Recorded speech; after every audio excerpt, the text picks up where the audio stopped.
బిర్యానీ అనేది ఒక ఎమోషన్ భయ్యా. హైదరాబాదీ బిర్యానీ కదా మీ ముందుకు. బిర్యానీ అంటేనే రాజభోగం. ఇది స్వతంత్రంగా ఉన్న ఘనమైన చరిత్రను కలిగి ఉంది.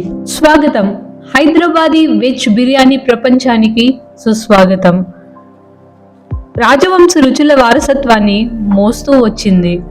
ఇంకా పాత చరిత్ర కలిగిందా అని కూడా అనిపిస్తుంది. రాజకోటల నుండి శాకాహార పరిమళాలు. శాకాహారి బిర్యానీ కథ నిజంగా హైదరాబాదు నిజాముల రాజభవనాల్లోనే మొదలైంది.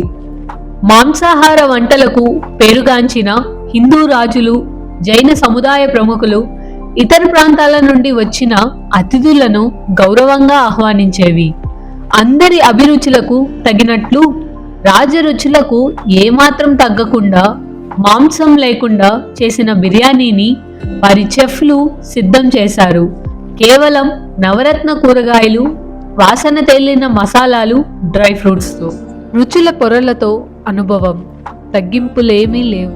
శాకాహారి బిర్యానీ ప్రత్యేకత అంటే అందులో పెట్టిన పదార్థాలు.